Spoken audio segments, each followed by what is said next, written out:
السلام علیکم دوستو، اس وقت پاکستان میں ترکی ڈرامہ سیریل ارطغرل غازی کا جنون اپنے عروج پر ہے۔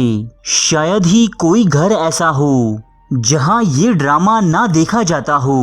ارطغرل غازی کے پہلے سیزن میں جہاں تیتوش، کارا تویگر اور استاد اعظم جیسے کرداروں نے ولن کی ذمہ داریاں نبھائی ہیں، اسی طرح ڈرامے کے سیکنڈ سیزن میں سب سے بڑا ولن ایک منگول جنرل بائیجو نویان کی شکل میں ظاہر ہوگا، اور اس کی شر انگیزیاں ڈرامے کے اگلے سیزنز تک جاری رہیں گی۔ ہمارا آج کا موضوع گفتگو یہی منگول جنرل ہے جسے لوگ نویان کے نام سے جانتے ہیں۔ سب سے پہلے تو یہ واضح کرتے چلیں کہ نویان کوئی نام نہیں، بلکہ قدیم ادوار میں یہ منگول فوج کے ایک عہدے کا نام ہوا کرتا تھا، جس کے معنی جنرل یا کمانڈر ان چیف کے ہیں۔ منگولوں میں بائیجو نویان سے پہلے بھی کئی مشہور نویان گزرے ہیں، جن میں سوبوتائی، جیبے اور جورماغون شامل ہیں۔ بائیجو نویان ایک حقیقی کردار ہے جو 13ویں صدی عیسوی کے دوران منگولوں کا ایک بہت بڑا جنرل گزرا ہے۔ سب سے پہلے بات کرتے ہیں ڈرامہ ارطغرل غازی میں دکھائے جانے والے نویان کی، جسے ایک وحشی اور سفاک ترین انسان کی شکل میں دکھایا گیا ہے۔ ارطغرل غازی کے دوسرے سیزن میں کہ جب کائی قبیلہ ایک جگہ سے دوسری جگہ ہجرت کر رہا ہوتا ہے، تب نویان اس قبیلے کے ایک حصے پر قیامت بن کر ٹوٹتا ہے۔ وہ عورتوں اور بچوں تک پر رحم نہیں کرتا، انسانوں کو زندہ جلانے اور اذیتیں دینے میں اسے بہت مزہ آتا ہے۔ اس حملے میں کائی قبیلے کے بہت سے لوگ مارے جاتے ہیں اور باقی ماندہ لوگ اپنی جانیں بچا کر وہاں سے بھاگ نکلتے ہیں۔ بعد ازاں یہی منگول کمانڈر ڈرامے کے ہیرو یعنی ارطغرل کو بھی گرفتار کر لیتا ہے، جہاں یہ اسے اپنے مرکز پر لے جا کر اس پر خوب ظلم و تشدد کرتا ہے۔ ارطغرل کسی نہ کسی طرح اس قید سے بھاگ نکلنے میں کامیاب ہو جاتا ہے۔ پھر وہ آہستہ آہستہ اپنے علاقے میں منگولوں کی طاقت کو ختم کر دیتا ہے، اور سیزن 2 کے اختتام میں ارطغرل ایک خونخوار لڑائی کے بعد منگول کمانڈر نویان کو شدید زخمی کرنے میں کامیاب ہو جاتا ہے۔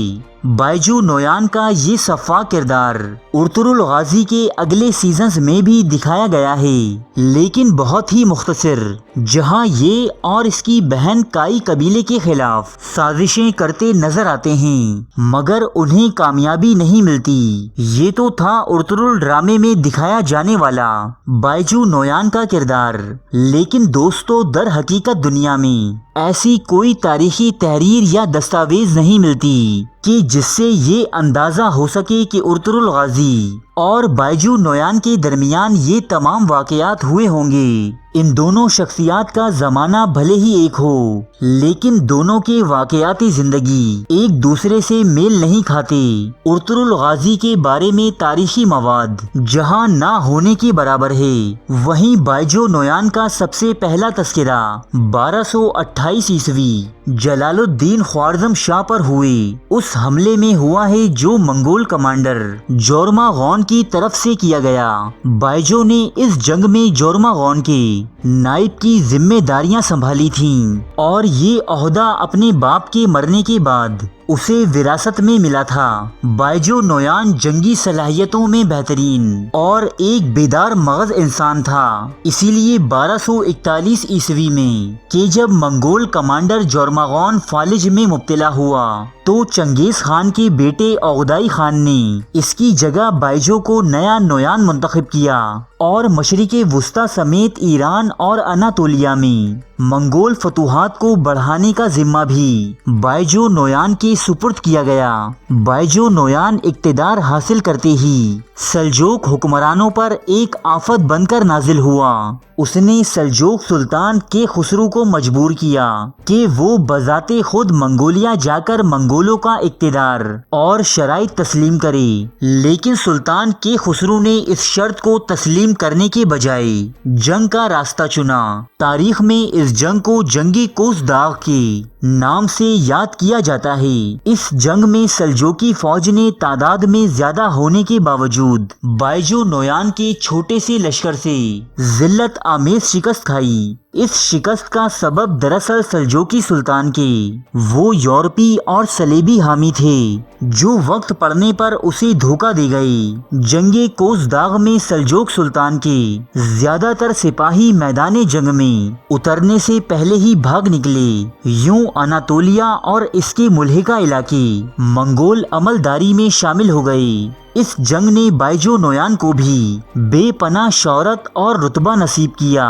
بائیجو نویان نے جنگ کوزداغ میں مدد کرنے پر صلیبیوں اور یورپی حکمرانوں پر بہت سے احسانات کیے، جن میں جارجیا کے بادشاہ ڈیوڈ سیون کی سلجوکیوں سے رہائی بھی شامل تھی۔ اناطولیہ میں کامیابی حاصل کرنے کے بعد بائیجو نویان نے بغداد پر بھی 2 حملے کیے، لیکن یہ دونوں حملے بری طرح ناکام رہے۔ البتہ بائیجو نویان کا برا دور اس وقت شروع ہوا کہ جب اس نے منگول خان اعظم کے انتخاب کے وقت مونکے خان کی مخالفت کی، لیکن نویان کی توقعات کے برعکس مونکے خان ہی منگولوں کا نیا خان اعظم بن بیٹھا۔ اب مونکے خان کے حکم پر بائیجو نویان کے تمام اہل خانہ کو منگول سلطنت سے جلا وطنی کا حکم دیا گیا۔ اسی کے ساتھ ساتھ بائیجو نویان سے بھی مشرق وسطی اور اناطولیہ میں جنگی قیادت واپس لے لی گئی۔ 1258 عیسوی میں ہولاگو خان کی جانب سے بغداد پر ہونے والے حملے میں بائیجو نویان کا ذکر تو ملتا ہے، لیکن یہ جنگ بائیجو نویان نے ہولاگو خان کی زیر قیادت لڑی تھی۔ بغداد کی تباہی کے بعد بائیجو نویان کا تاریخ میں کوئی ذکر نہیں ملتا۔ البتہ ایک مسلمان مورخ راشد الدین ہمدانی اپنی کتاب جامع التواریخ میں تحریر کرتے ہیں کہ بائیجو نویان کو ہولاگو خان نے محض شک کی بنیاد پر سزائے موت دے دی تھی۔ ہولاگو خان کو لگتا تھا کہ بائیجو نویان در پردہ عباسی خلیفہ المستعصم باللہ سے مل کر اس کا مہرہ بن چکا ہے، اور اسی لیے ابھی تک وہ عباسیوں اور مملوکوں کے خلاف کوئی خاطر خواہ کارروائی انجام نہیں دے سکا۔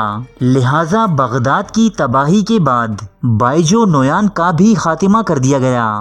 بائیجو نویان کی موت اور ہولاگو خان کے مشرق وسطی سے واپس چلے جانے کے بعد اس تمام علاقے کی عملداری منگول کمانڈر کتبوغا کے سپرد کر دی گئی۔ یہی وہ کمانڈر تھا جسے مصر کے حکمران مملوکوں نے عین الجالوت کے معرکے میں ایک زبردست شکست سے دوچار کیا، اور اس شکست کے ساتھ ہی اس تمام علاقے سے منگول اجارہ داری ختم ہو گئی۔ دوستو، یہ تھی وہ تاریخ جو کتابوں میں ملتی ہے، اور اس تاریخ کا ارطغرل نامی ڈرامے میں دکھائے گئے بائیجو نویان سے کوئی تعلق نہیں۔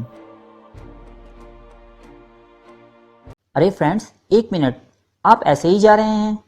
اتنی محنت سے ویڈیو بنائی ہے، ایک لائک تو بنتا ہے نا؟ اور دوسرا یہ کہ آپ ہمیں اتنی بڑی دنیا میں دوبارہ کیسے ڈھونڈیں گے؟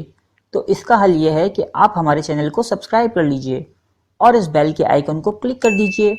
اس طرح ہمارے آنے والی تمام ویڈیوز آپ تک پہنچتی رہیں گی۔ ارے ڈریے مت، یہ بالکل فری ہے۔